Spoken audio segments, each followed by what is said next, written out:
আজকে 19শে জুলাই। আজকের দিন আমার স্বামী ছিল, আজকে নাই। আমার স্বামী থাকতো আমার 2টা সন্তান নিয়ে খুব সুন্দর করে আমি সংসার চালাইতাম, কিন্তু এখন আর ওইরকম ভাবে চালাইতে পারি না। খুব কষ্টেই চলে, তারপর কিছু কিছু করে অনুদান পেয়েছি, ওখান থেকে ওইরকম ভাবেই চালাই। আমার স্বামী যে মারা গেছে এখন তো কোনো বিচারই হয় নাই, আমরা এর বিচার চাই। আমার আব্বু আমাকে আদর করতো, এখানে আমার আব্বু নাই, মানে আমার বন্ধু বান্ধব আব্বু করে ডাকে, আমার কষ্ট লাগে। 1.5 দিন করে পরে বাড়িতে আসবো এই কথা বলে গেছে, কিন্তু আমার ভাই আর আসে নাই। ওই যে আমার ভাই গেছে সন্ধ্যাবেলা, আমার ভাইয়ের লাশ হয়েছে, আমার ভাইয়ের সাথে আমার আর দেখা হয় না। আমার 22 তারিখে যে গুলি করে মারলো, সামনে মাসের 5 তারিখে 1 বছর হবো, এখন পর্যন্ত কোনো বিচার পাইলাম না। আমরা সরকারের টেহাতে কী করবো, আমরা বিচার চাই। আমরা আমার 22 তারিখ আমরা বিচার চাই, এখন পর্যন্ত কোনো কিছু হয় না। আমরা কেস মামলা যে করলাম, এখন পর্যন্ত কোনো সাজা শাস্তি তো তাগর হইল না, এখন পর্যন্ত কোনো কিছু হয় নাই। আমরা সরকারের টেহা দিয়ে কী করবো। 19 তারিখে গুলি খাইছে, 28 তারিখে 27 তারিখে বাবা দুনে বিচারে গেছে গা।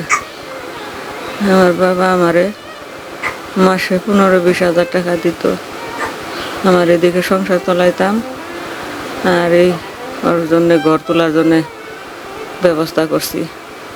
এখানকার আমার বাবা গেছে ডরে, আমি 2 ছেলে বাড়িতে নিয়ে বসাই থুইছি। আমার 2 ছেলের এখন পর্যন্ত কোনো কর্ম ধরাই দিতেছে না। আমার চলার বড় সমস্যা। সরকারের কাছে আমার এর আবেদন, আমার সন্তানের করে 2টা ছেলের আমাদের কর্ম ধরাই দিব, কোনো চাকরির ব্যবস্থা করে দিব। মামলা করছিলাম, মামলা করেই তো। জীবন বীমা কর্পোরেশন নতুন নতুন পলিসি চালু করে আসছে। জীবন বীমা কর্পোরেশন মামলা করছে, আমি বাদ দিয়েছি। সুমনের ওর মায়ের ছোটোবেলা থেকে মারা গেছে, আমি পালাফুস করছি। এখন সুমন নাই, আমাকে আন্দাজ যারা মারছে তাদের বিচার চাই। সরকারের টেহা যাতে বসে দিক, এটা তো আমাকে চিরদিনের সম্পদ গেছে গা, আমার বংশের বাতি গেছে গা। এই বিচার আপনাদের কাছে চাই, এই বিচার করবেন।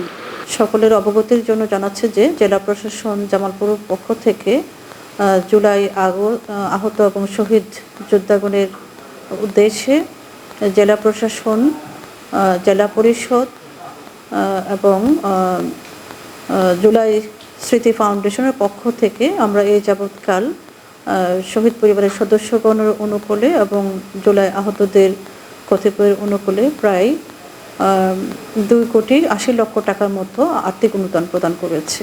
এছাড়াও জুলাই শহীদগণের কবর পাকাকরণের কার্যক্রম ইতিমধ্যে আমরা হাতে নিয়েছি, কার্যক্রম চলমান রয়েছে। জুলাইয়ের স্মৃতি রক্ষার্থে জুলাই স্মৃতি শহীদ স্তম্ভ নির্মাণের কার্যক্রম চলমান রয়েছে। আমরা অল্প কিছু দিনের মধ্যে যে কার্যক্রম সম্পন্ন হবে বলে আশা করছি। তাছাড়া জুলাই শহীদদের স্মৃতির উদ্দেশ্যে এখানে বিভিন্ন ম্যারাথন কার্যক্রম, পরিবারগুলোর সাথে আমাদের বিভিন্ন দোয়া মাহফিল, তাদের সৌজন্য এবং স্মৃতির উদ্দেশ্যে বৃক্ষরোপণ এবং বিভিন্ন নানাবিধ কার্যক্রম গ্রহণ করা হয়েছে। শহীদ হওয়ার ঘটনাকে কেন্দ্র করে একটা করে মামলা দায়ের হয়েছে, এজাহারও দায়ের করা হয়ে গেছে। মামলার একজন করে আয়ু নির্বাচন করা হয়েছে। আয়ু মামলাটি এখন পরবর্তী কার্যক্রম পরিচালনা করছেন, তদন্ত করে বিস্তারিত রিপোর্ট আদালতে দাখিল করছেন বা করবেন।